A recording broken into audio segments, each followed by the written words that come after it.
Welcome back to Control Academy, everyone. I'm your host, Marshall, and today we're playing Jeskai Control in Explorer. So, I've gone through pretty much every version of Blue-White X Control on this channel in Explorer so far, and so I had figured I'll go ahead and just close out the cycle and make Jeskai. And I will say that Jeskai was a heck of a lot stronger a week ago when Expressive Iteration was in the format, and you'll notice that this video is a little late because they banned Expressive Iteration. And so while this deck loses a bit of the sort of top-end card draw power that it could have had, it's still pretty strong, and I think it's worth exploring.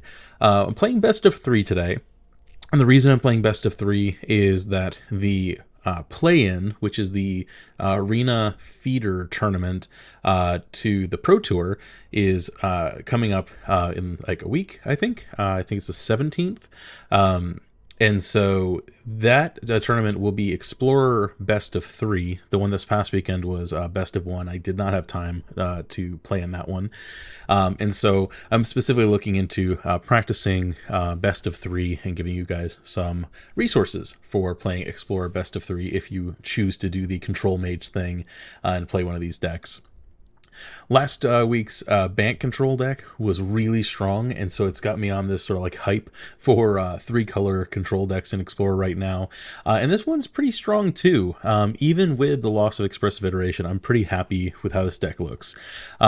So before we jump into the deck tech, just a reminder, if you like the video, please give it a thumbs up. If you like what we're doing here, putting out a brand new control deck every single week, please consider subscribing. I'm a new creator here on YouTube, and so every subscriber counts, and it makes a lot of a difference for me when I sit down and make these videos to know that people are excited about them. So please do consider subscribing.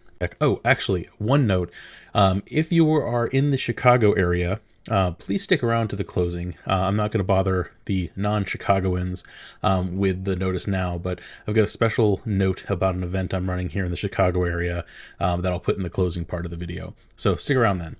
But deck tech. So we've played Blue-White Control before, so there's a lot of things that here that will look familiar. There's the usual suspect Shark Typhoon, we got Teferi, we got Memory Deluge, we got Wandering Emperor, we got Depopulate, we got Absorb. Boom. That is our sort of suite every time we play a sort of Blue-White core control deck. And so with the sort of thesis being that if you have 2 Blue-White control decks that are going head-to-head, the first 2 sort of tap out first in that gunslinger showdown is the one that loses. We've broken that symmetry before by using things like Bant Control to up our resource count pretty heavily. We've used things like uncounterable spells in previous Esper builds that make it a little bit easier to sort of force things through. And so the Blue-Red control deck takes a little bit of a different stance in that it's trying to deny our opponent's resources and make our removal spells function as things that sort of move the game toward completion. It's a little bit more aggressive in that way, in that it has a little bit less to lose. It can't quite break the symmetry of that sort of who shoots first mentality quite as well as the Bant control deck does, but it's aggressive enough that it forces our opponent to make the decision about whether they're the beatdown or not really early. So how does it do that? The first thing is Cleansing Wildfire. This is the slot that the Expressive Iterations were in before, and so Expressive Iteration is just so good, but it's banned now, so we're just going to forget about it and instead look at Cleansing Wildfire, which is one of my favorite sorcery speed cantrips in the format. It's 2 mana, draw a card, which in most matchups is at least fine. It's something you can sideboard out if it's not, in the few cases where your opponent does not care about you blowing up their land. But importantly, you can destroy target land, and the controller can search for a basic land, put it on the battlefield tap, and then shuffle. This has a couple of main implications here. The first, and we've seen this before in the mono red control deck, is that there are a lot of Explorer decks right now that are super greedy in their mana bases. There are Greasefang decks that don't run any basics. There are decks that are 3+ colors that rely on having dual lands in their opening hand to fix their colors, and if they don't have those dual lands there, if they're forced to search up a basic, boom, you cut them off of an entire color. You can really mess with someone's plan with this card. And so this is what I start meaning by you can start hamstringing your opponent's ability to play that sort of shootout game. And so there are monocolor decks in the format, the mono red decks especially, and to a lesser extent the mono green decks that don't particularly care if you blow up one of their lands, but at bare minimum making them, blowing up one of their lands, hopefully one of the higher impact ones like a creature land or something like that, and just cycling to draw a card is still pretty valuable. And if you happen to be able to use it against a matchup where it is more valuable, then you can go ahead and take advantage of that. And worst case scenario, you can always sideboard it out. We've got Scorching Dragonfire as a removal spell, and this is really in deference to Greasefang specifically. Part of what would normally be here is we could play Lightning Strike, we could play, all sorts of different things that the Dragon's Fire that would deal 4 damage. The important thing with Scorching Dragonfire is that it's exactly enough damage to kill and exile a Greasefang. With Winota out of the format, the biggest sort of check for removal that we have to worry about is Greasefang. And so anything that can kill a 3 toughness creature is much higher priority than the alternative. Because right now, part of the reason that, since Winota was banned, that things like Rakdos Midrange have gone up, is that if your deck is just a pile of removal and is ready to deal with red deck wins and Greasefang, you can get pretty far with that. And so the Rakdos decks have taken advantage of that, and we can use a similar theory here by having Scorching Dragonfire available as a way to take things out. It can also hit Planeswalkers. It's a shame that we can't hit a player's face with it, but it's good enough for our purposes. We're running 2 main deck Dovin's Vetoes. It's super strong, and if you end up in the control mirror, it's worth having around. Again, easy to sideboard out. Bonecrusher Giant is a threat that can also be used as a way to burn face and remove some smaller creatures out of red deck wins. We got 3 of them here. That's maybe too many, but I like it because having a 4/3 that punishes our opponent from removing it helps close out the game when we get to that part of it. It's nice because in the matchups where we want to keep permanents off the battlefield for the purposes of making our opponent's cards blank, we don't have to play the Bonecrusher Giant, or even if we do, it does punish them for targeting it. But even just being able to use it as a shock is still pretty great. Absorb, we've played before. Depopulate, we've played before. Depopulate is still my favorite 4-mana Wrath in the format right now. There's always this back and forth with Shatter the Sky, and now with Winota out of the format, I think Depopulate is still, I think it's even better than it was. There are still multicolor creatures, and you still have to worry about that, but for the most part, the biggest threats that you care about killing at sorcery speed tend to be monocolored, and so Depopulate's pretty great. We've played the Emperor, we've played Memory Deluge, we've played Teferi, and the last thing in here is Expansion Explosion. Now, this card is pretty flexible in that Expansion lets us double up anything else we have in here, and it is tempting to play some extra turn spells in here, and there's probably a version of this deck that can do that very well. I haven't done that here, but there are things like Cleansing Wildfire, Scorching Dragonfire, Bonecrusher Giant, and even, in some circumstances, our counter spells, where being able to double up on those things are really great. This can also let you double up a Memory Deluge early on. Actually, don't do that. Marshall's going to edit this part out. Unfortunately, it's not very good with Memory Deluge, but that's totally fine. Generally speaking, I'm not looking to use this for expansion, although it is certainly a possibility. Really, I'm looking at this for explosion as a way to have a scalable way to take care of big things. It's a great answer in the sort of control mirror, in that if you get to a lot of mana and you can cast an explosion for even, just X equals like 3, the deal damage, draw cards effect is really powerful. And so having this in the main deck as a one of is really nice. It is just when it comes up, hopefully you can get it to the late game, and you can even do tricks with Teferi to get explosion higher. Although I have noticed a bug with Teferi's plus ability where I have multiple times wanted to untap 2 lands and then use those 2 lands in my end step, sort of like what you would used to do with Wilderness Reclamation and whatnot, and I definitely used to do it to Teferi quite often. So this came up in a game. I was trying to kill an opponent's Nicol Bolas at the end of my turn while they were tapped out. So I Teferied on 5 and went to go use Scorching Dragonfire with the untapped 2 mana. And even though I had in full control on, I did turn on every option that should have let me untap with Teferi, take priority, use it before my opponent untapped. It still just passed out of my end step, and I was cursing because then they got another activation of the Planeswalker off before I could use it. And like, in reality, there's arguments of when I should have cast the Scorching Dragonfire anyway, but the fact is that Teferi's plus does not consistently stop in your own step, even with the sort of full control on. So relying on Teferi to squeeze out an extra 2 mana for the explosion, which used to be that you leave yourself untapped. With Teferi's trigger attack stack, you'd tap 2, then untap. I've seen it just too many times. Just do that and then skip through anyway, and so just do so at your own peril. If there's some goat I need to sacrifice to the arena gods to make that work properly, please let me know. But it's been a bit frustrating.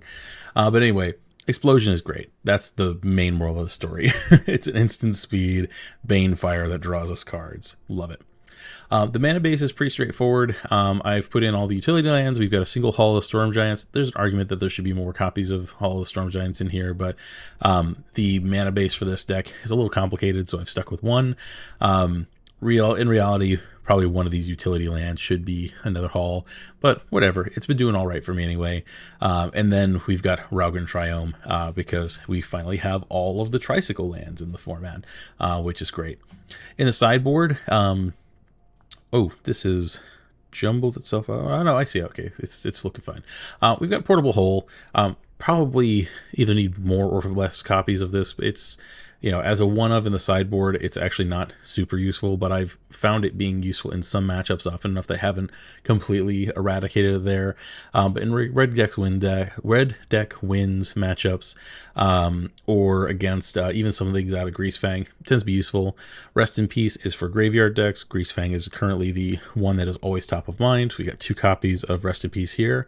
If you want to put one in the main deck instead of a Censor, I'm totally with you. I was doing that for a little while, and it was just one of those things where in the decks, against the decks where it doesn't matter having a Rest in Peace, it just felt bad enough that having them sideboarded was fair enough, and we've got enough things to hopefully answer Greasefang in the main. That should be fine. Ether Gust is amazing against red and green, and there's a lot of red and green things in the format, especially with Rakdos Midrange ticking up in the metagame.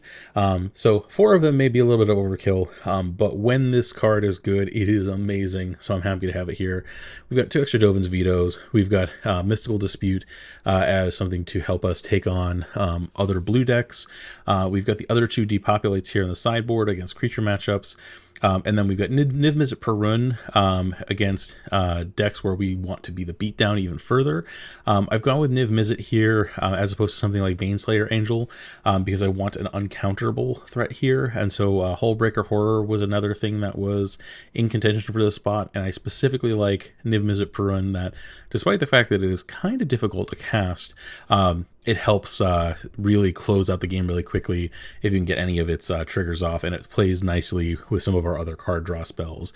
So as a sideboard card, I like Niv Mizzet Perun here. it won me so many games back in Standard that just having it here makes me feel warm and fuzzy. And then I've got a 1-of Sphinx's Revelation as an additional card draw spell / life gain spell to bring in against decks where that matters. I'm thinking other blue-white control decks for this, and I'm also even considering it against the red deck wins cards.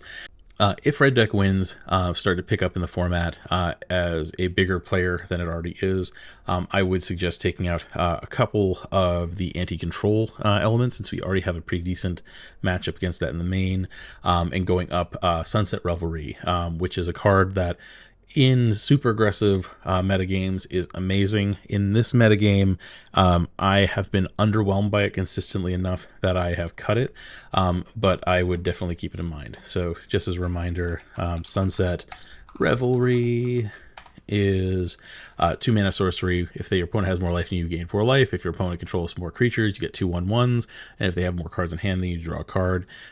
It's pretty good, but it's has been letting me down enough recently that I am happy to relegate it to the maybe board as opposed to the sideboard. And that's the deck. Like I said, if you like the deck, please give it a thumbs up. And if you like what we're doing here on the channel, consider subscribing. It makes a big difference for me as I try to get to the YouTube partner program. And it also it validates my existence here on YouTube. I do try pretty hard for y'all, and the validation is meaningful. Again, if you live in the Chicago area, stick around to the closing. I'll have a note for you all about a fun event you can come and attend in person. And otherwise, let's go ahead and play some games. All right. Next up is Mike Brown, 701. Good luck, Mike. All right. We are on the draw, which is fine. I play well from the draw.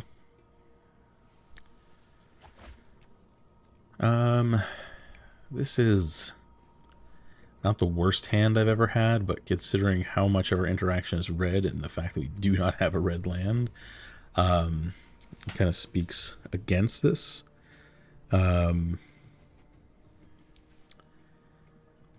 So I'm leaning toward the mulligan. Still no red source. There's plenty of red mana in this deck, but I feel like I'm struggling to grab it some of the time. I'll go ahead and keep this. I'm going to put Memory Deluge to the bottom. It's maybe the wrong call, but I'm hoping I draw a red source of the Scorching Dragonfire. And that... Come on. Red source, red source, red source.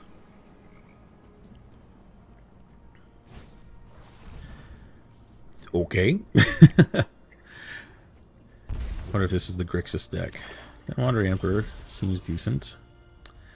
Okay, since you know our hand and you know that we are missing a color, maybe I should have mulliganed further, but I guess this still, especially if our opponent's playing this kind of deck, still feels better than going to 5, I suppose.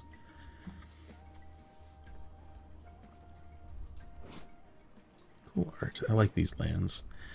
The frame on these looks different than I expected on the John Avons. I thought that this was the Battle for Zendikar frame. Oh well.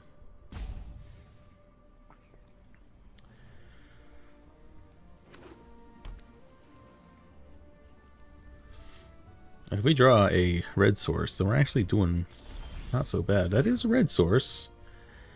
Question is it the red source we want to play now? Because if we play Eiganjo, we can leave up Absorb. If we play this now, then we get to use red sooner.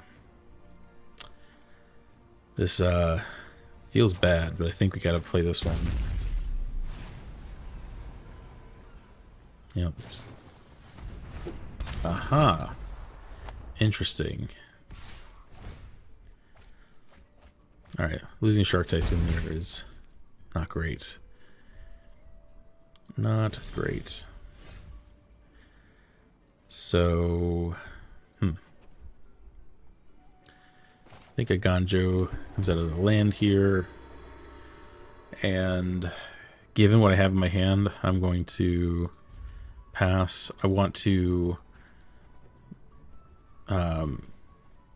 Scorching Wildfire, the Soaring Thought Thief, but I'd like to do it with their mana on their turn on the line. We're going to mill 2 cards, but fine. And we do not have the 8 cards in the graveyard, so they can't just sack it. Oh, that's not what this one does anyway. Never mind.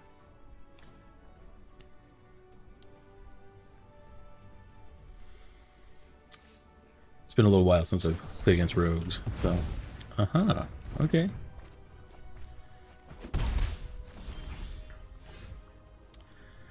Alright, 1 mana up. Going to take a chance on this. This is probably not the objectively right play. Because I am going shields down, but I've gotta... I mean, they're missing land drops, I'm missing land drops. There goes Teferi. Oh, looks like they're eyeballing to depopulate, which is not a bad call either. Go with Teferi, seems decent.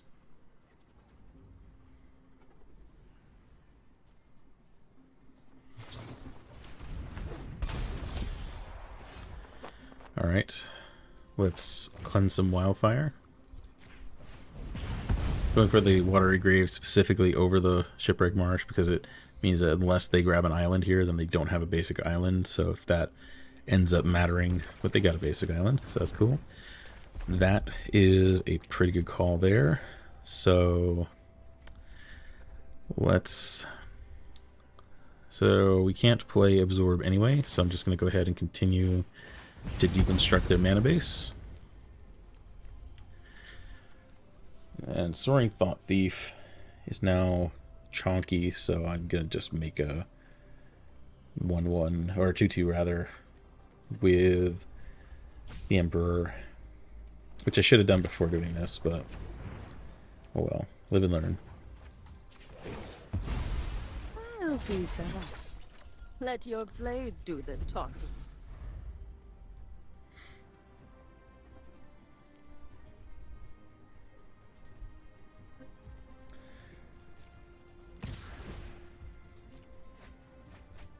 Okay.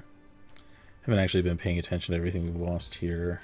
We lost some land, a Censor, another Wildfire, Bonecrusher Giant. Could be worse.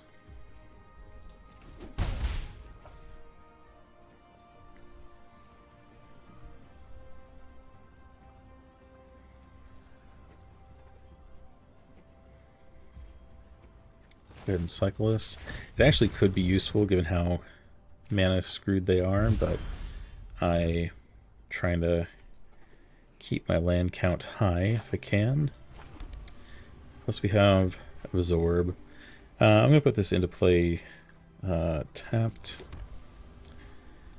then attack, and then here 38 cards. It is tempting to just depopulate here, but I'm going to see if I can get some more value out of it. They're technically behind on life, so it is in my interest to at least push this while I can. I counter this because then it also denies them the Brazen Borrower on the other side. If you counter the adventure, then the entire card goes to the graveyard. So, they did find a 4th land. And the end of the story is pretty good there. I'll give them that. It's pretty good. Alright. I'm shocked that we haven't milled Memory Deluge, which is like the thing that I would most want to get into the yard here. I'm gonna pay 2 life here, just in case they do mill 1, because I do think that that's a pretty decent endgame here.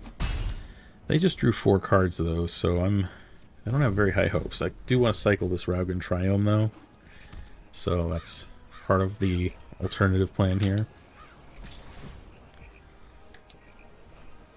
Okay. Still no Memory Deluge in my yard. I've lost all my Censors.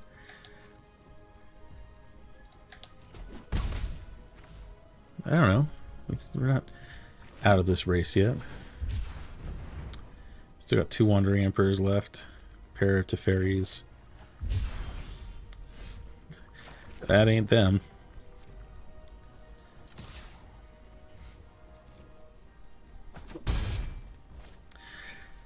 Feeling a little bit less good about this now that our opponent has, especially now, well, now they've got 2 3/3s, so they're doing just fine.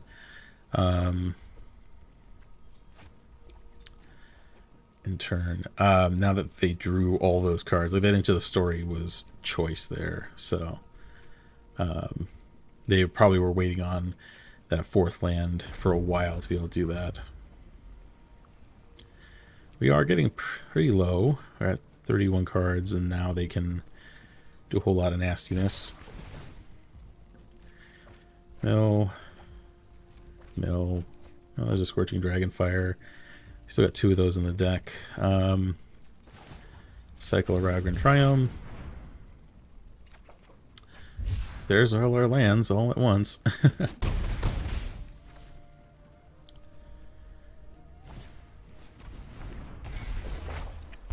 Interesting choice. Vehicles control. I guess they must have vehicles that I am not expecting. Okay. That's not a great raid just for the rate for just the first 2 modes, and then a Grizzly Bear. So they get to draw a card, but it could be worse. Drown in the Loch. Okay. Well, let's try this then. Now you've done it. That's coming off. This is what you get for hurting my people.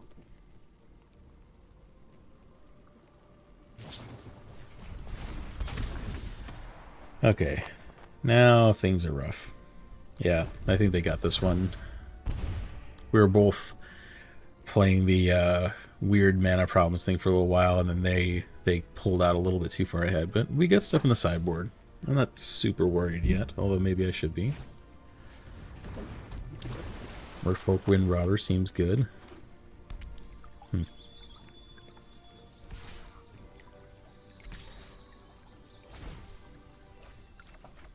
Hey, there's Memory Deluge. Got there. Yeah, I'll block that.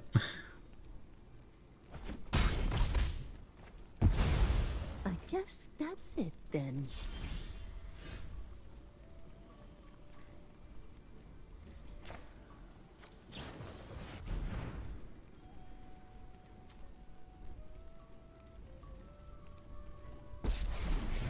Oh, they're giving us a nice... You're just underwhelming. They got something going on. You are not much of a roadblock. Alright, now we're at Emperors. This story, Jesus. Okay, I see you.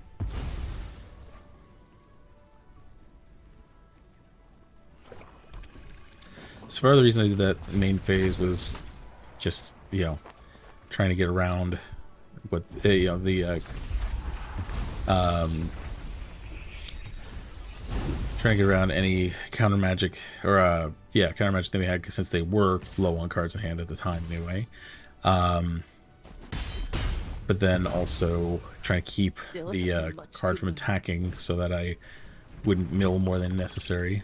Here's the crab, okay. Pretty sure this is just us milling out, so I'm going to go ahead and scoop just so they see slightly fewer of our cards, although I think they saw everything that matters. Niv Mizzet is good. Mystical Dispute is good. This is not. Depopulate is okay. Portable Hole is good. Dovin's Veto is good. Do I care about Rest in Peace? I kind of do. If we exile our own yard, then that keeps things from getting big, keeps things out of their yard, keeps their Into the Stories from being good. I've talked myself into it, yeah. And then Depopulate is probably overkill. I don't know. I'll put it in and we'll sort of see how things shake out. So Cleansing Wildfire is only just okay. They play enough basics that I'm going to go ahead and cut these. Bonecrusher Giant is good. This is good. I'm going to go down the Censors, because now we got Mystical Dispute that's going to be as good or better. Shark Typhoon is good. Explosion is good. This is good. Actually, surprisingly impressed Wandering Emperor. I like Memory Deluge because we can cast it pretty easily. You need to get 3 cards. Depopulate. And then maybe the Rest in Peace is just too cute. Yeah, it does things. I think it's just a little too cute though. So the 4th Depopulate is probably still useful. But aside from like what we saw at the very end of the game there, they tend not to have out a ton of creatures, and they will draw off of almost all of our Depopulate. This is like a particularly bad example, but this hand is fine. We've got Scorching Dragonfire for the first few things they put out. We've got a Memory Deluge if we draw another blue source, and eventually you can Teferi. I like it.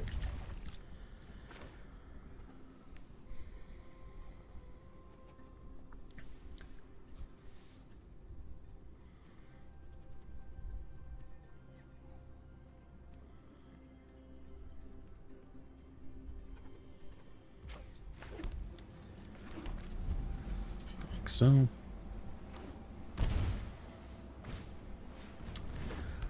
okay, well, we found our first target for Scorching Dragonfire, and we drew another one just in the nick of time.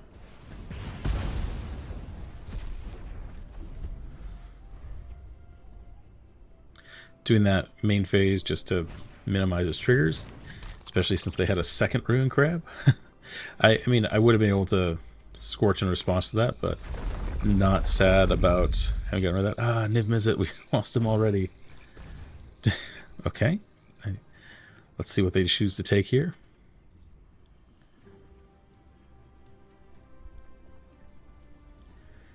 No fear about the removal, huh? Okay. Let's Scorch another crab. See how many crabs they drew. I wouldn't have minded another red source, so I could double up, but now we're doing okay.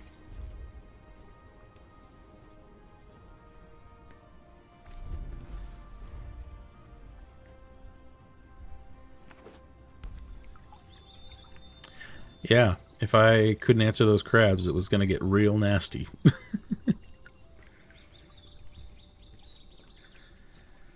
Alright. That's Deluge. They know about it, so I assume that if there's a trick they can play, they're ready to do it. We'll see. They can drown in the locket, but I'm not too worried about it. Yep, more okay with that getting negated than some of the other things. Eiganjo is actually decent to keep in hand, but I think I can't afford to miss a land drop here, unfortunately. So we'll just pass. They don't know about the Emperor yet, so...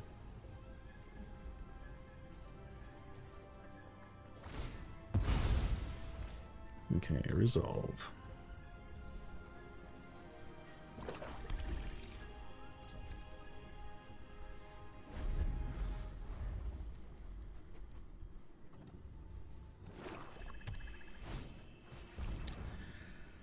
Okiba Reckoner Raid. Fine, we'll have answers for that eventually. If we got one card in hand, what are the odds that it is a counterspell?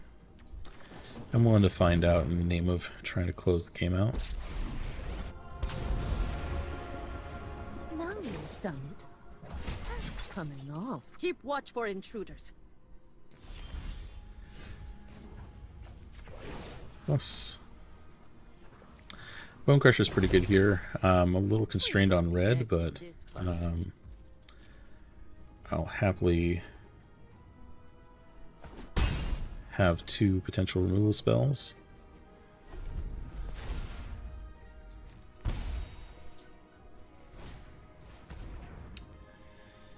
Thoughtseize.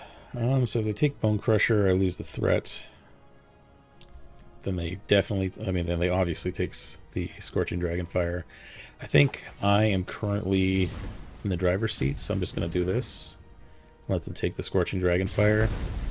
I might regret that, but we'll see. Okay. This one. Strike fast and strike hard. I'm top decking here, which is a bit scary, but here's hoping. Soaring Thought Thief. Okay. Well.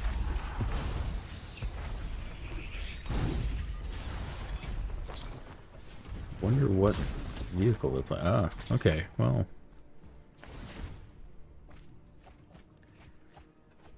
Alright, not the worst mill I could have gotten there. It's on.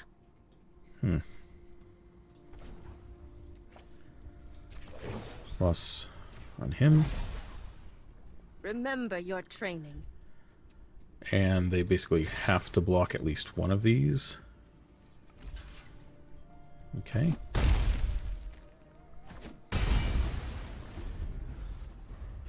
I wish that the Emperor would survive this, but I don't see that happening. I don't mind the position that I'm in, though. Like, with them, like, we're both top decking, and at least I have a counter spell at the moment, so. Yikes. Alright. Years of training. For this? And yeehaw. 2 damage off the top. GG. Alright, that went reasonably well. I don't think I want to change that up. Let's go. Realizing how janky my sideboard is with the one of Portable Hole. If you choose to play this deck, don't hesitate to tweak that a little bit. I think as I was sort of like turning knobs here and there, and end up with some weird ratios of things. We're almost certainly on the draw again,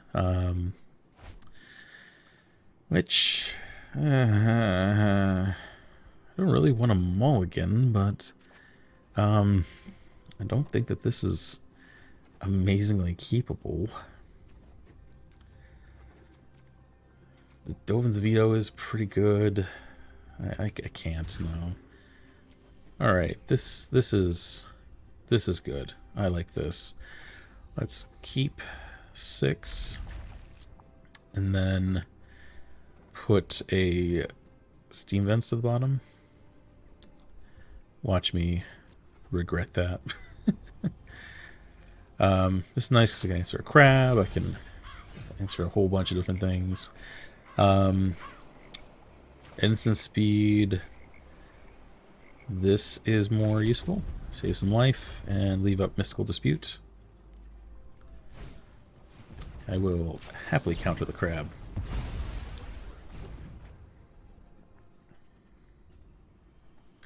The mill aspect of the Rogue's deck is like super insidious.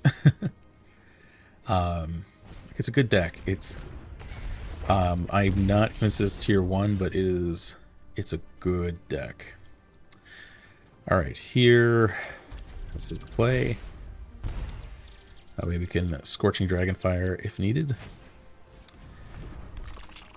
And we're gonna mill a little bit here, but I can indeed scorch that.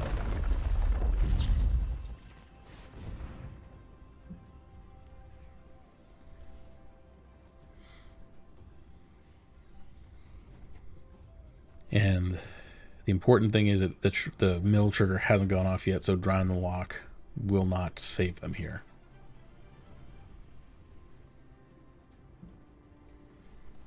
So that's part of the sequencing, just in case you were wondering. That's a bunch of lands I just lost. Which actually is okay. Like, I wouldn't mind a second red source, but like, I'm a little land flooded here. Alright.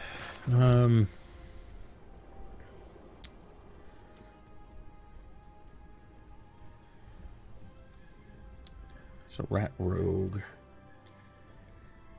I think there's probably a better target for this portable hole.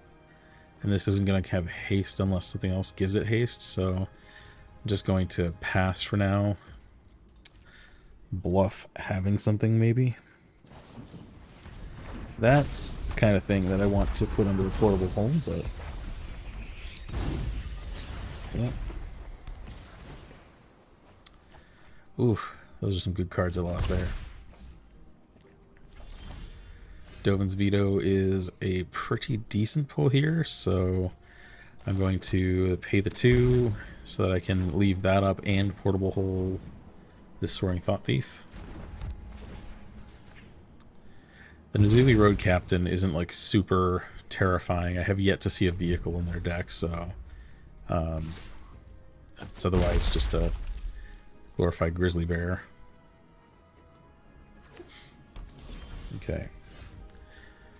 Play Castle Ardenvale, so we can start creating some dudes.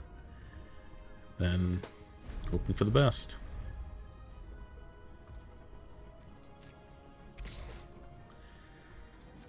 Yeah, it's losing some life. Can't block it with Castle Ardenvale token because it is menace, but start stockpiling them anyway. Absorb is pretty decent. If I play Hallowed Fountain here, I can leave up. Oh, okay. No, I don't have to play Hallowed Fountain. At least not untapped. Because so I was trying to see if I had enough mana between. Okay, no. So if I want to leave up both Absorb and Dovin's Veto, I do need to play Hallowed Fountain untapped. So I'm going to do that. It's going to feel real bad. And it might be what ends up killing me, but you know, we'll have both Absorb and Dovin's Veto. Feels pretty good. Hopefully Absorb will get us some life back. Alright. So let's try.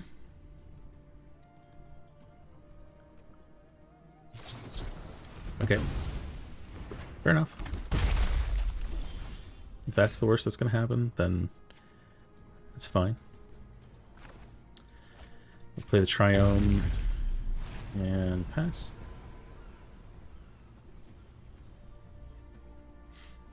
And turn. Yep. Click the wrong button. Let's try that again.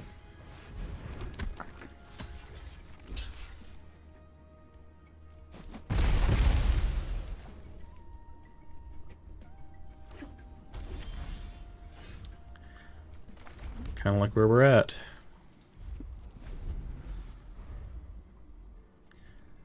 Alright, so let's see, I need red, red, blue, blue, and then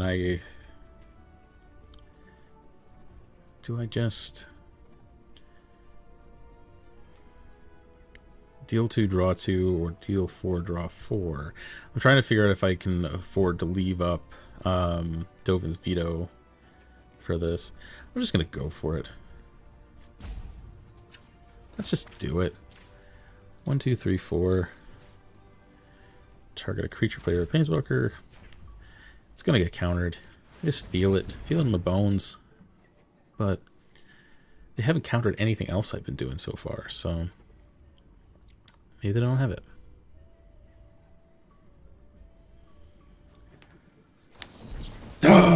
Yep, there it is. Oh well. I'm gonna keep Odawara in hand because that can be good for tempo. I'll pass.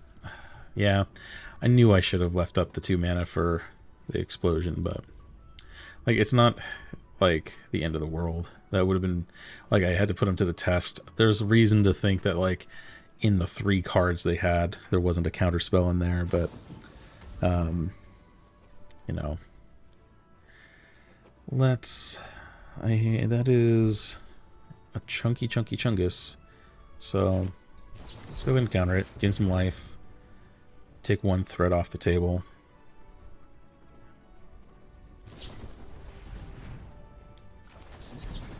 And counter the negate. Now they're top decking. So they had 2 counter spells, which... So yeah, okay, so either way the explosion was getting countered. But hey, they scooped it up! Woohoo! I think they had game there, but in the top deck war, I don't know, feel confident enough. On to the next one. Alright.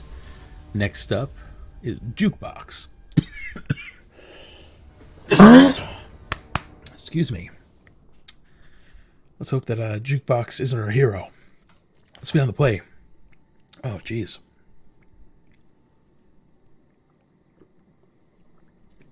Oh. Our opponent has that super secret tech that kills me in real life. This opening hand is either terrible or amazing. So I mean, he's got 2 redraws, it's got plenty of mana. You know what?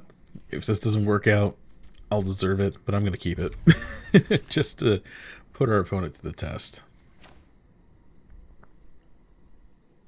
They're mulliganing. Ooh, this could go really well. Or really poorly. It really depends on what we get off of these Cleansing Wildfires.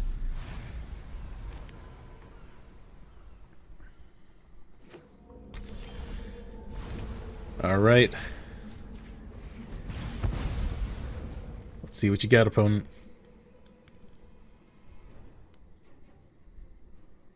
Yeah, they got basics. They're good.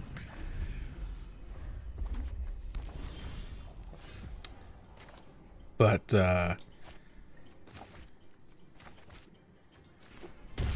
how many basics? Probably a lot. Either way, we'll find out. Alright. They don't have black. Let's just keep running it back. This is... Okay. Yeah.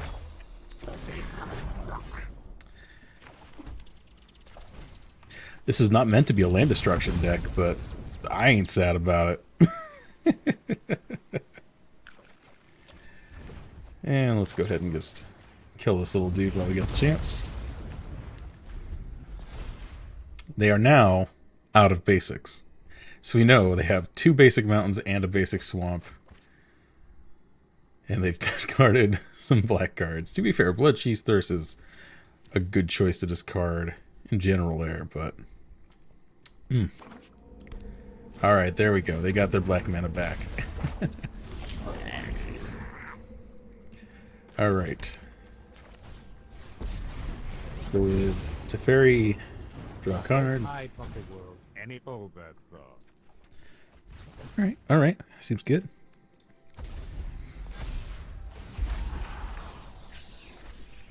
Resolve.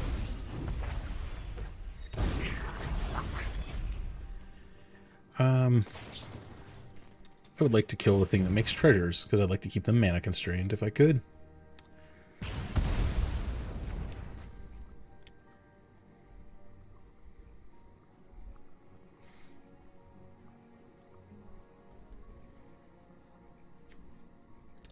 I'm really surprised that the backside of this isn't legendary.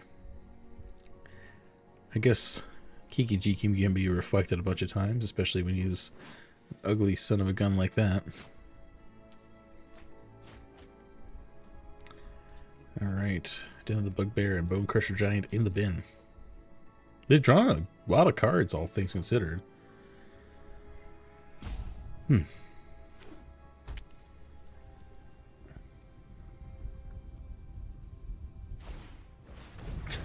Okay, runner. Let's draw a card. Keep up the pace. And play a Glacial Fortress. See what happens. No. Could have done something with that mana, but oh well.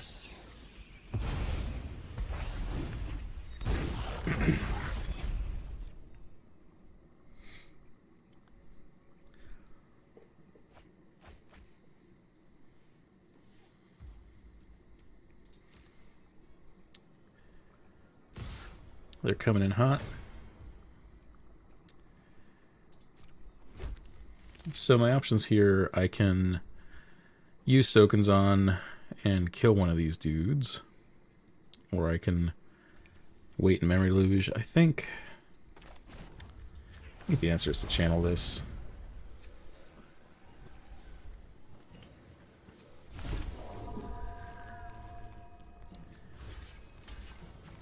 Like so. I don't mind the Teferi going down to 4. 2 is a little tricky, and then this lets me kill a dude. Not killing the Reflection of Kiki Jiki, because just like, they've got plenty, but we'll see. I won't let you win. Chandra. No. Go away, Chandra. You're not invited.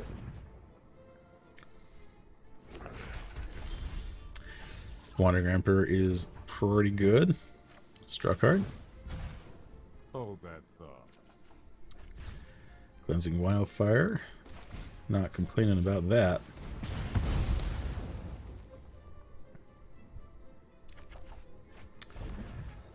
Shark Typhoon's pretty decent here too, so go ahead and pass. So I can make a pretty big shark. And actually, all the Storm Giants is on there too, so.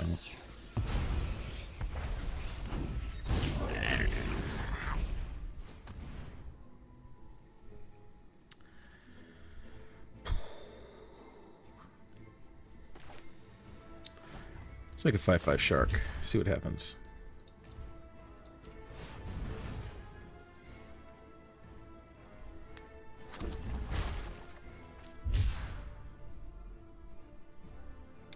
Assume they take the Emperor here.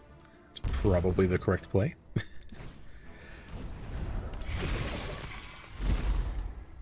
And I'll discard a basic mountain. There's an argument I should have discarded the Memory Deluge there since I can cast it again, but seems decent. You know what? I'm not done. Okay, cool. I like this a lot. So let's go ahead and kill Kiki Jiki.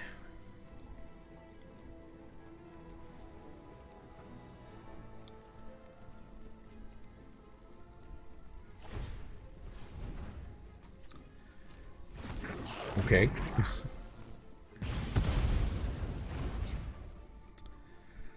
Go ahead and put this in tapped. And then, let's see, so I'm going to get 2 mana back at the end of turn. Do I want to... How do I want to handle this? I think I can just get in for 5 here without too much fear. I've got the Emperor. I've got... the real question is, do I... so if I cast the Wandering Emperor, I'll be 1, I'll have 3 mana total. So I probably should have played the Hallowed Fountain untapped. So instead, I'm going to just resolve, untap these 2, and that way I've got both Memory Deluge and the Wandering Emperor.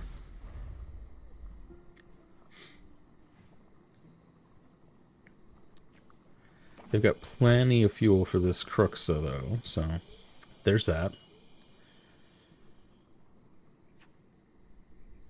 Luckily, they cannot copy it with Reflection of Kiki Jiki. Yeah, that's happening.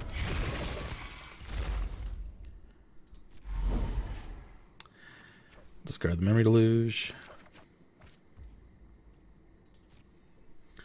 So I think at this point, now that I've seen that happen, I'm going to do this instead. We do not have enough mana to get through the ward. And I scoop. And then that way I could leave the Wandering Emperor up to exile the what do you want to call it? The Cruxa. Alright, so Ether Gust. Pretty good here. Not as good as it is in some matchups, but it's pretty good. Rest in Peace is legitimately good. And then Portable Hole, I think, is keepable. Do I want more depopulates? Maybe. Put them in and I might take them back out. Alright, so we got to cut 9 cards. Censor is just okay, so I'm going to cut that. Cleansing Wildfire did good work in that game, but it's probably actually not super amazing here. They've got 3 basics, so it's fine. The question is, what else do I take out? And I think that's probably the worst card. And like in reality, now that they've seen it, they are very much prepared for it. It's got 2 cards, and so I'm going to go down 2 of the depopulates. Like, they had a decent board presence there, but like the way that they build up their board, I think it's depopulates a little bit less valuable.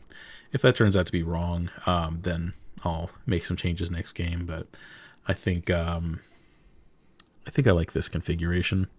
We'll see. If I'm wrong, there's a game 3. My suspicion is that with them having gotten Cleansing Wildfire so many times, they might be going out of their way to grab basics where possible. But this opening hand isn't amazing. Dovin's Veto is only just okay, and it's mostly okay because like so many other things are like reflections of Kiki Jiki. So there's argument that, you know, depending on how this game's go, this is probably the card I cut to bring in those extra depopulates if I want to go that way. But like, not being able to cast these is rough. Need to double check this mana base because like I feel like I'm cut on red more often than I should be, and I need to understand why. I feel like there's plenty of red mana. Let's keep this. Put an Emperor on the bottom.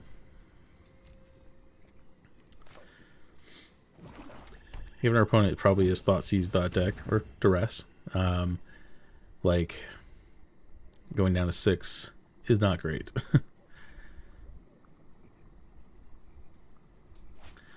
If I weren't so land constrained, this would actually be a really great hand. But the way it is, I need to draw like a Steam Vents or a Raugrin Triome like immediately. And I did not. So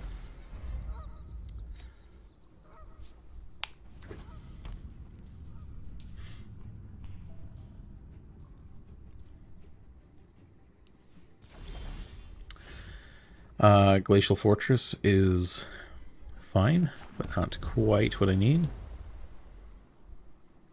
At least it gets me to be able to use Absorb.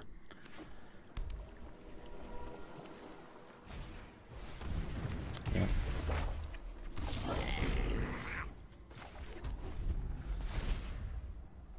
Yeah, this one's not going to go anywhere near as smoothly.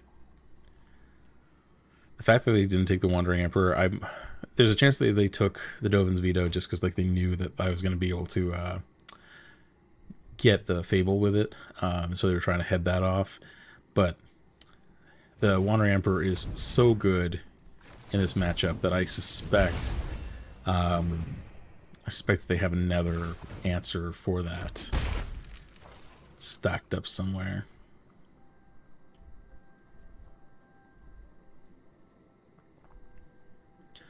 The Memory Deluge isn't a bad pull. Again, I need another land. But yep, see? Another Thoughtseize. Saw that coming. I mean, the Absorb is probably the right call here, but they're really eyeing that Memory Deluge. Yeah, there you go. Ooh. I'm going to see if I can cycle into a land. This is not normally how I like to do this, but let's get a shark. That's not a land. Yep. This one's not great. Not great.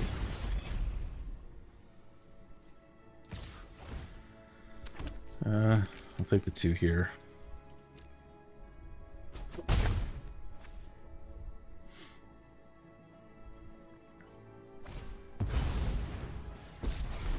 Yep, this one's basically over. This'll be easy. Let's just go to game 3.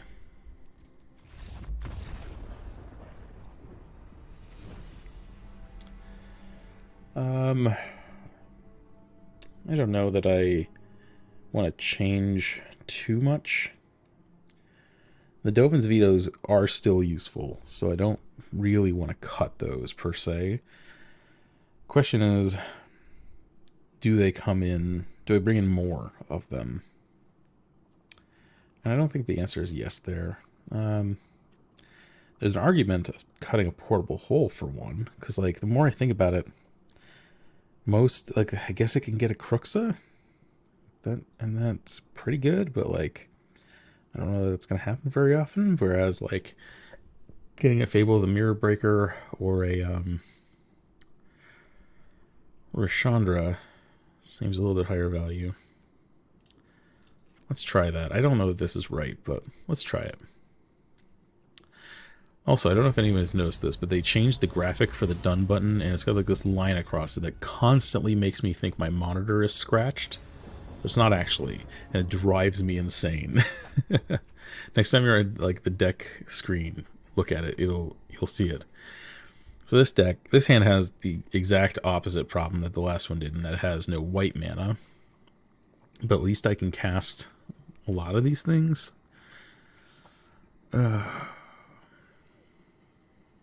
Do I hold out to draw white mana by turn 4?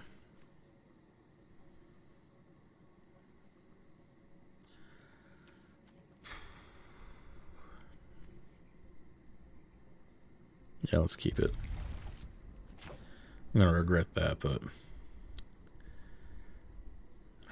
I'm already regretting it. I need to draw like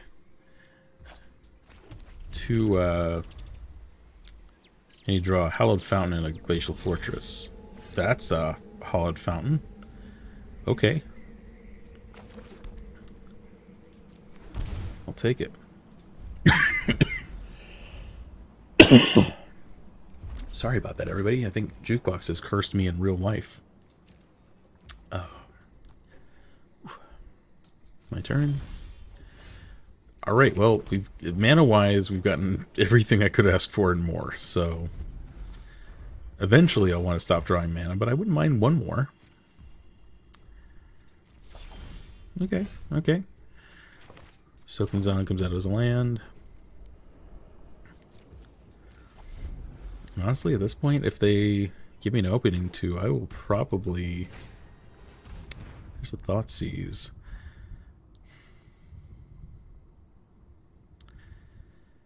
Let's see. I'm going to just put the Wandering Emperor on. I'm not going to let them Thoughtseize it. They can have the Teferi. I'm not overconfident. You're just Resolve. overwhelming. I can always activate this end of turn. So they want to... Yep, okay.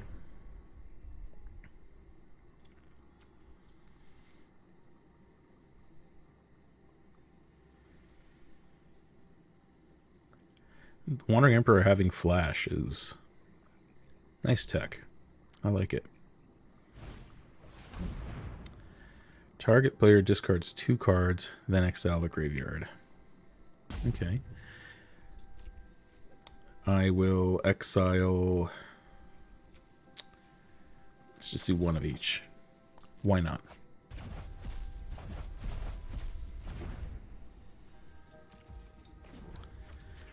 Make a Samurai. Guards, to me. Plus on said Samurai. I have got new moves to teach you. And turn. Oh, they definitely went heavy on the hand hate. Didn't lose a ton though. It's hard to tell like what would have been the right thing to discard to that go blank, but I don't mind just having both options. Let's go ahead and make them draw that again.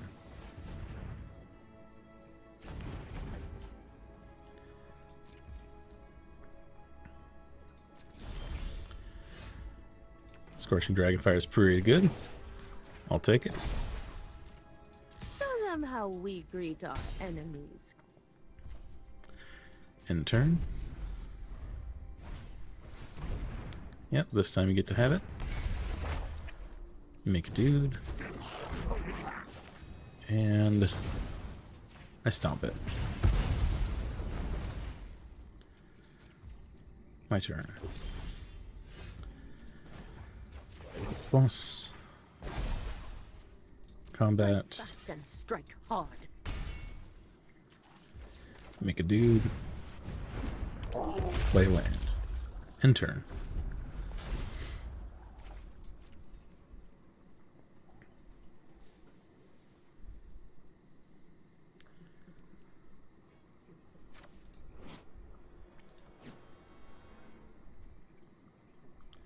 This one ain't over, but and they didn't discard anything. Interesting. Okay. Blood Tithe Harvester. Okay. Like if they... Okay, 2 Blood Tithe Harvesters. Okay. That is pretty good. Let's blow up one of them.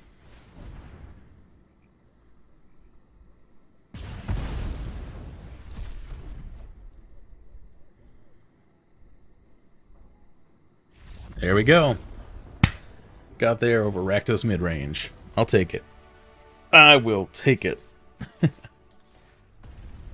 Alright. We're up against Gooberzilla. Good luck, Gooberzilla.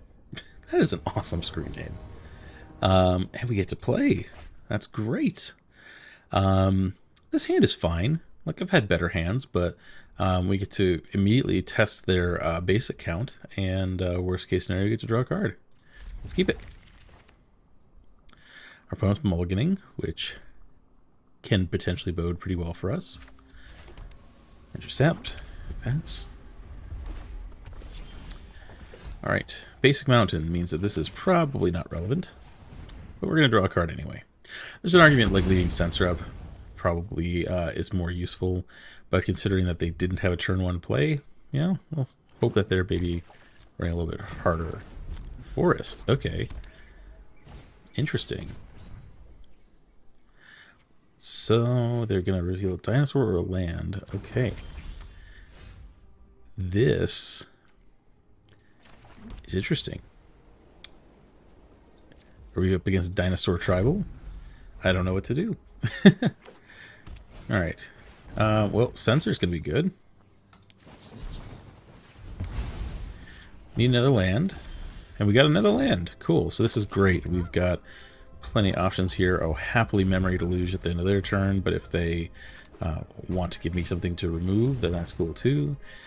Alright, creature spells cost 1 less cost. Whenever another creature enters the battlefield in control, it deals 2 damage to it. If a dinosaur is dealt damage, we get +2. Alright, well, I can't do anything about that at this moment, so I'll do that. And they've got another Rampaging for Rossadon. Yeah, so let's go ahead and scorch that guy away. I suspect they're going to deal more damage to themselves with this than me. I could play Teferi here.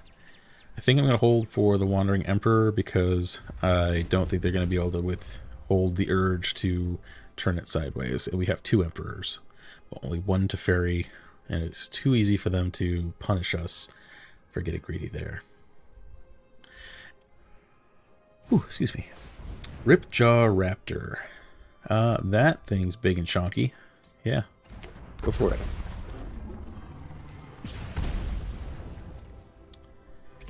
Yep, turning it sideways. So I'll exile it. Don't think we get to King in the life. Oh no, we do, because it leaves the battlefield first. Not much of a roadblock. So since we got another Wandering Emperor in hand, I'm going to go ahead and make a Samurai. See you later. I'm going to go give the tricky oops, just so they think that I made a mistake. Actually, they're probably not going to buy that, but we'll see. Let's Thripjaw Raptor.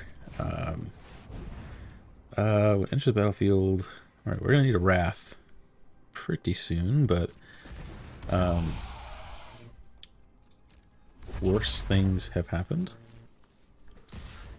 Alright, so there are a couple things I can do here. So I think the answer is I'm going to take the 4 so that I can plus the Emperor and kill this because it gets first strike. And then we get to untap. I'm going to first cast Teferi just to get a sense for what's on top. We need to move quickly. Cleansing Wildfire. Seems decent. Exile target tap creature. That one. And no attacks. Then I'll untap these two.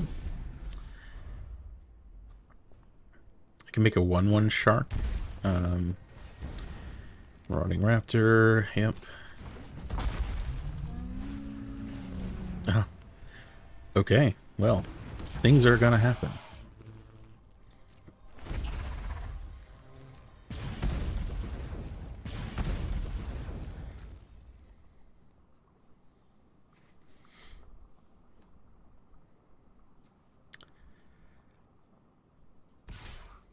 Okay.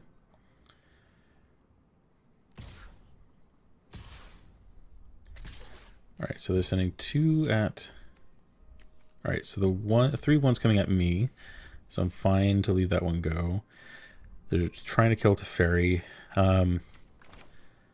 So I definitely make my 1/1 shark and draw a card, auto pay. And now, so I'm not going to be able to save the Emperor no matter what I do, so I think the answer here is I save Teferi and kill, well, yeah, let's kill that. I guess that's it then. Triome. Let's draw a card. Really look for like to populate here. That will actually be pretty good. Let's go ahead and blow up their stomping ground. Draw a card.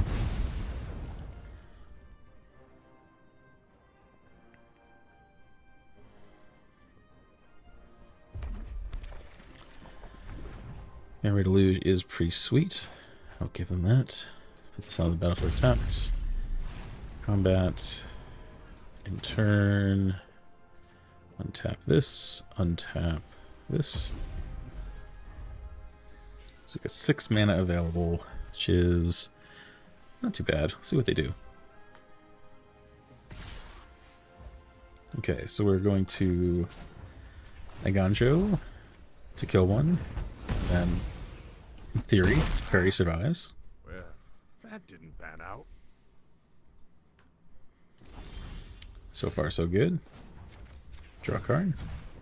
Keep up the pace. Bonecrusher's okay. Let's...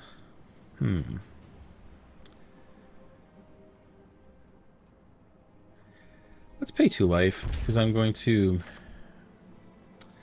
main phase this. Scorching Dragonfire is decent, as is another Bonecrusher Giant. And then I'm going to, in my turn, untap this, and let's just untap this to make sure I have enough white mana.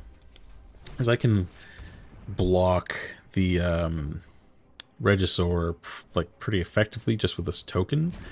And so really have to go 2 nuts.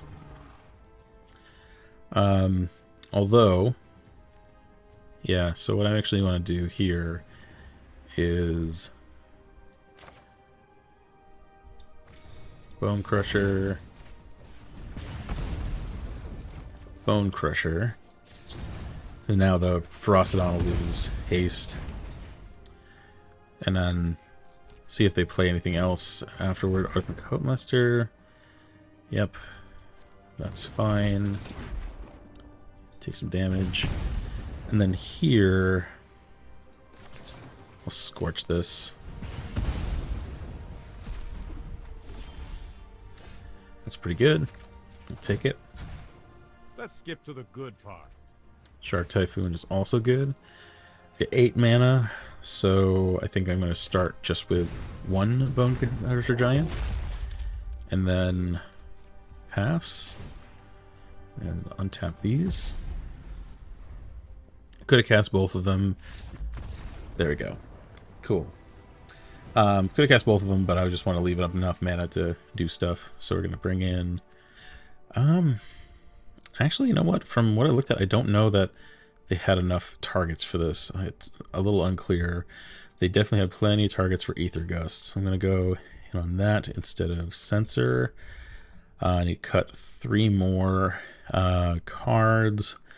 I'm going to go down Dovin's Veto since that didn't seem particularly useful.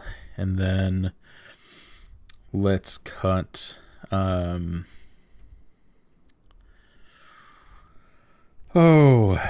what do I want to cut for the last one? Let's cut a Cleansing Wildfire since I don't really care about the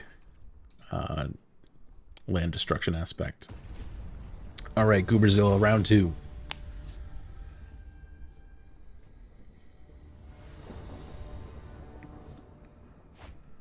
Alright, this is very, very land heavy, but we do get a redraw for whatever that's worth. Oh, this is very painful land too. I think we can do better, because if this Wildfire doesn't draw something really good, then I'm just going to wish I had mulliganed. And this is not amazing. I think it's keepable, kind of begrudgingly. Let's keep that. We need a red source pretty much ASAP for this. So I'm going to put the Memory Deluge on the bottom. And then we're going to hope that this Shark Typhoon draws us into something good.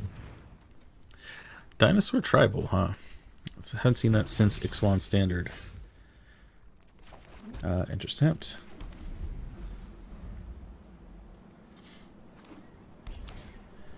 Rotting Raptor. Alright, well, we're drawing lands like crazy. Unfortunately, they are not quite the lands we need, but we'll at least be able to go up toward a depopulate. Rampaging Ferocidon, alright. I'm gonna take 4 here. I mean, I have to. Shark Typhoon is not going to do anything about that yet. I'm gonna hold on to Shark Typhoon because if we don't draw something useful anyway, then at least it's gonna help save us some life. Put in a Glacial Fortress, and now we can create a blocker at instant speed. I mean, this is gonna go alright because we've got Depopulate and a Wandering Emperor that we will be able to cast, but not having red mana is going to be a little bit of a pain. So make a 1/1 Shark. Auto pay. We get to draw a card. We're going to take a damage from this anyway, so we're not actually saving that much damage now that I actually go through it, but we'll get there. Aether Gust is pretty good. If they want to play the Regisaur Alpha, they're going to have to really work for it. Let's depopulate. They don't have a multicolor creature yet, and the worst thing they can do is that Regisaur Alpha, which only gives other dinosaurs haste, so it'll be fine. Rampaging Ferocidon, fine. Still, now I'm actually just straight up missing land drops, so that's not great. But we've got plenty of answers in the form of Wandering Emperor and Depopulate, so not worried yet. Show me your attackers. I'll show you my Wandering Emperor. We've actually managed to do quite a lot of damage to him already. Let's scoop it up. Goodbye, Gooberzilla.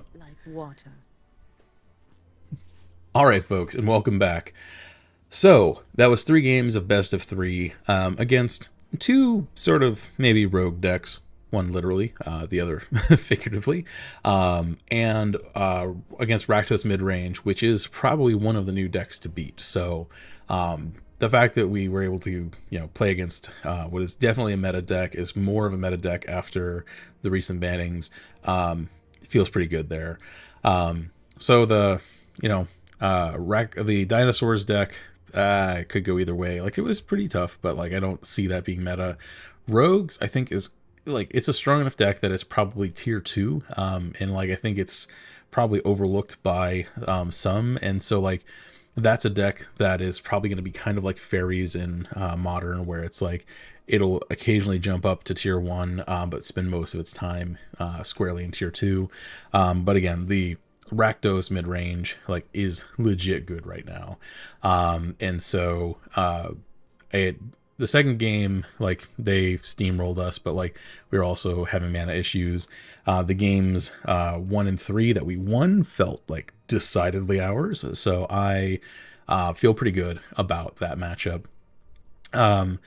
Because it's best of 3, I only had time to record those 3. I can tell you that from what I've played off camera, this deck has pretty good game against Greasefang, just because of the amount of disruption that it has that is well linked to what Greasefang's trying to do. It can, between Censor and Scorching Dragonfire and Dovin's Veto, it can answer things at the right time. And then Cleansing Wildfire tends to do really good work against Greasefang because they don't really run many basics.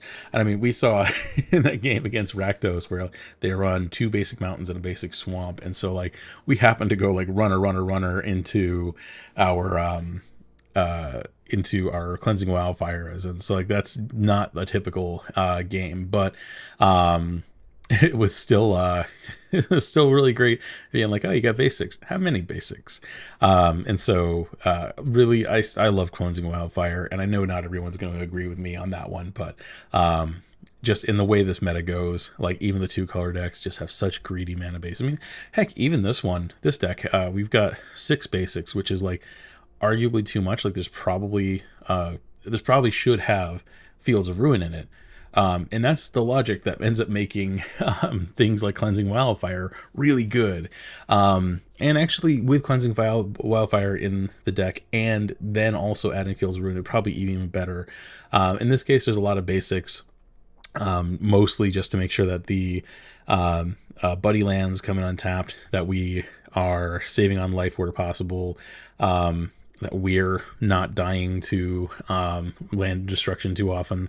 But I think popping out, a couple plains and a couple forests to put in Field of Ruins into this deck is probably not a bad call, all things considered. That being said, there are plenty of red sources in this deck. Like, let's be real. We've got, let's see, 6, 8, 9, 9 red sources right there. 10 with the Sokenzan. And so like, that should be enough to hit the red mana pretty consistently. But I found like the RNG was just like not super in my favor for a lot of these cases. And so like, there were more than enough games where it was like a hard time getting all 3 colors, more than I would have expected. That like, staying away from colorless lands may not be the worst idea, but again, those are some options there.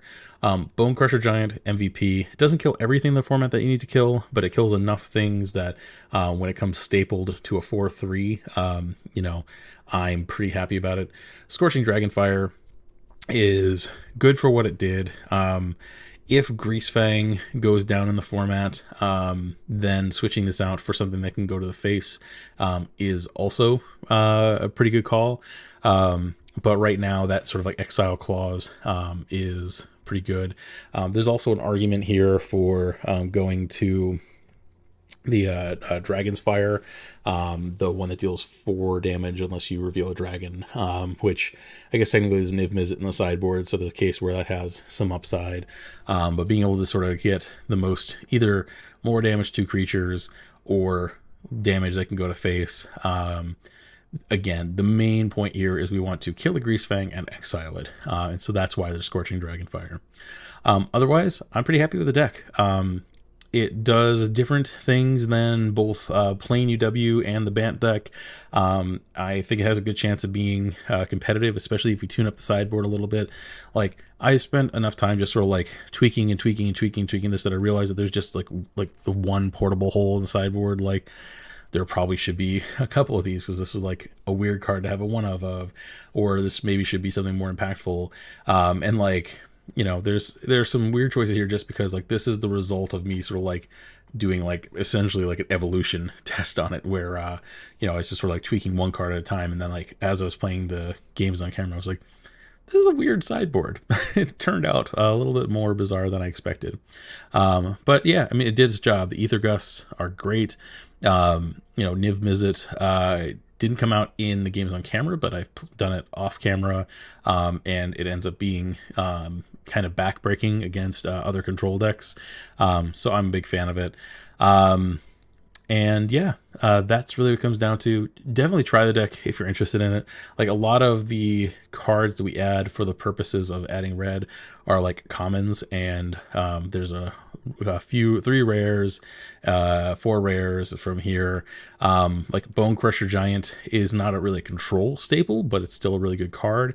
And like Expansion Explosion as a one of is probably decent to have in your toolbox. So like, I don't think it's like super expensive from a non-land perspective to get into.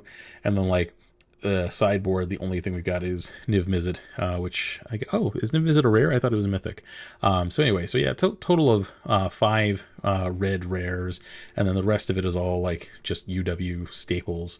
So I don't think it's a huge investment to try out this deck and see how you like the red splash. But definitely let me know. Drop in the comments what you would change about the deck, what you liked about the deck, what you didn't like about it. Let me know what you're going to be playing in the play-in if you're going to be jamming some games. And I hope that if I play against any of you, you can shoot me a message either here or on Twitter and let me know, because I would be interested in having a conversation about, you know, what I could do better, what went interesting in the game, etc. And now for the special note for the Chicagoans in the audience. So at the Aurora, Illinois Gamers World Fox Valley store this Saturday, the June 18th. So that's going to be, I believe, 5 days from when I post this video. So I'm going to post this on the 13th. It's going to be the 18th that this event is going to happen. We're doing a Commander Chaos draft, but it's a super draft. So the way the format is, it's a $40 buy-in. You get 4 packs of Commander Legends 2. You just open those like a sealed pool, and then you draft 4 random packs across different sets. And so it's like a Chaos draft that goes back to Khans of Tarkir. It's a good value based on just the number of packs you get. And then we're doing pretty decent prize support. If we can get 16 or more players, I'm going to throw a whole booster box of Commander Legends 2 in there. And this is not sponsored, but I run the events at this store. And so I will be there. I'll be playing in it, and I will be the judge on hand. And so, yeah, if you are in the Chicago area and looking for something to do at 2 p.m. on Saturday, June 18th, come out to Gamers World Fox Valley. I'll drop a link to the Facebook event in the description, and I hope I see you there. Anyway, so if you like this video, remember to give it a thumbs up. If you like control decks, subscribe to the channel, and I'll see you next time.